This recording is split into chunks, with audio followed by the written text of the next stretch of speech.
Scott did a really good presentation on the environment that we work in local government and procurement. My presentation is going to be more focused specifically on the regional district and our purchasing practices.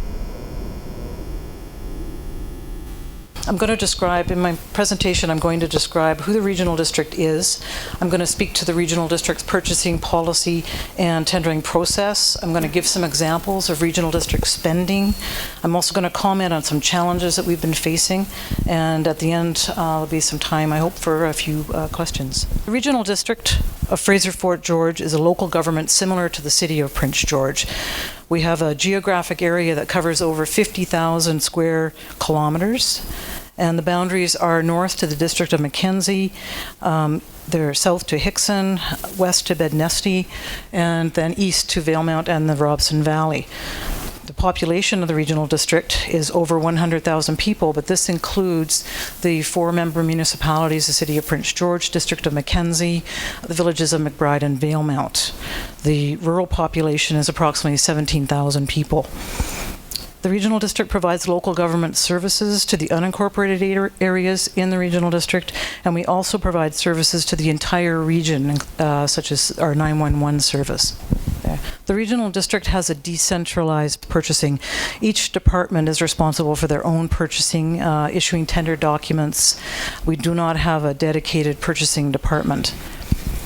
Our purchasing policy requires going to competitive bid for any purchases of goods and services over $25,000, and any of these opportunities are published on our website, which is on the lower left-hand corner of the slide, and also on BC Bid. We also advertise in local newspapers.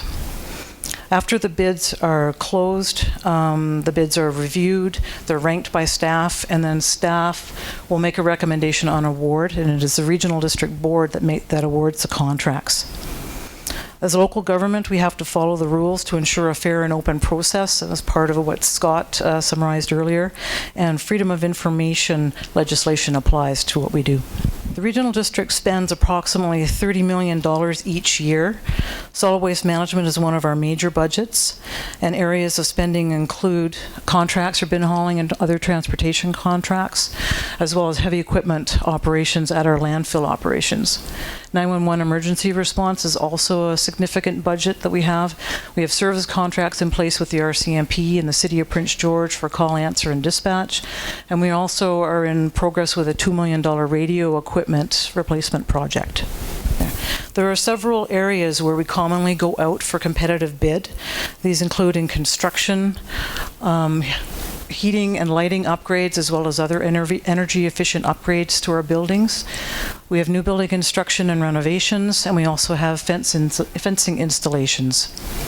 Service contracts are one of our main areas in purchasing. Hauling and transportation are included, snow clearing, attendance for our provincial or regional parks, and transfer stations, and we also contract for engineering and other consultants. For the purchase of goods and services, we typically tender for fire trucks and vehicles, and also radio equipment. And whenever we have a new service established, there's usually a significant capital component. This could be the construction of a new water system or sewer system for a local area, or also a new fire department where we would have a new fire hall constructed, fire trucks being purchased, and firefighting equipment purchased. Some challenges we're facing in general, because we are a relatively small organization in the scheme of things, a number of our contracts are considered to be small value. So when economic times are good, we generally don't get a lot of responses to bid opportunities that we go out for.